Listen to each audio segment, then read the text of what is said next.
March 17th, 1995. St. Patrick's Day, Pulp Fiction is in theaters, Clinton's in office, and 6 boys from Pickering go missing, vanish in thin air. This is the story of the Pickering Boys.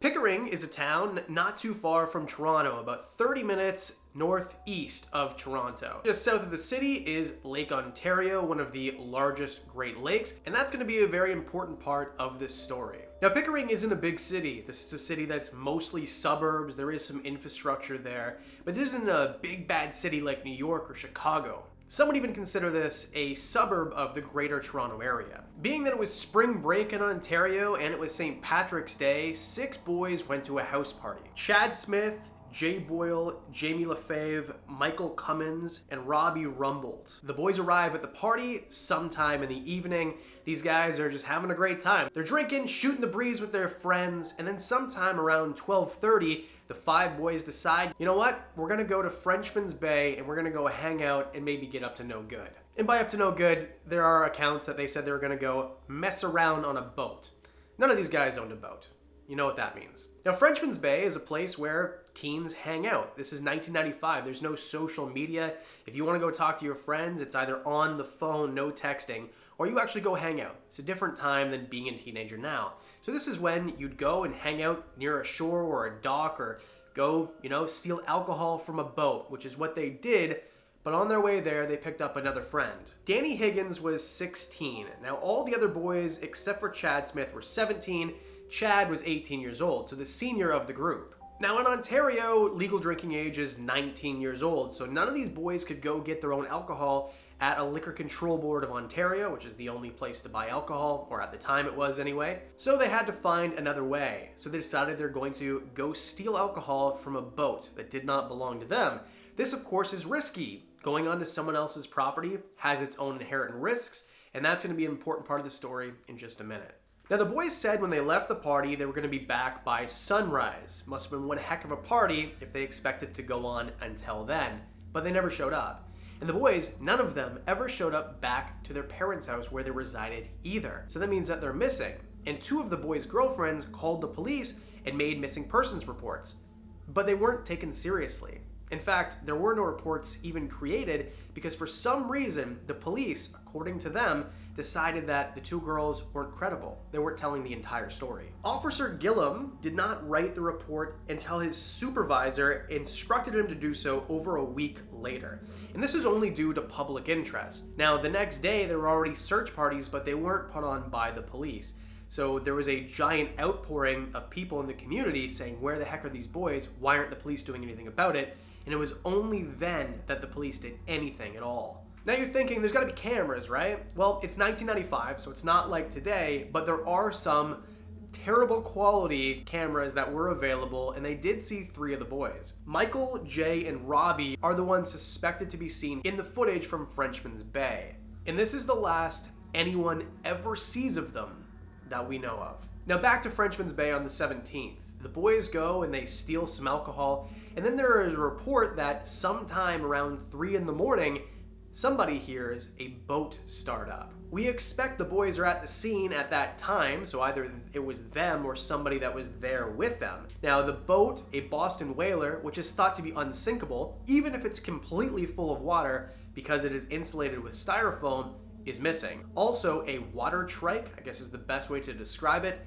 is also missing. So 3 in the morning, a few hours after the boys leave the party, at the place they said that they were going, witnesses hear a boat going for a joyride, and there's 2 vehicles missing. Now you'd expect that, we'll just find the boat. It's gotta be somewhere. You can't sink the thing. It's really easy to find a white boat. But the boat officially has never been found. Neither has that trike either. So the boat and the trike never found, but the engine of that boat, identified by the owner by a dent in it, was found 60 kilometers away in New York State. Now, New York State is on the opposite side of the lake. If you drew a straight line from Frenchman's Bay, you could get to where the motor was found, in Wilson, New York. The problem is, it's not going to blow there by itself unless the wind is going the right direction. and it wasn't. So it couldn't have been blown in that direction, and it couldn't have been driven there because there was only about 40 kilometers worth of gas in the tank. So how did it get there? So what do you see when people go missing in a body of water? Generally, you're going to scan the lake bed, look for a boat, which is much easier to find on the surface than it is below. And of course, Durham police, they had it scheduled where there was going to be a lake bed scan, but it was canceled by the police just days before it started.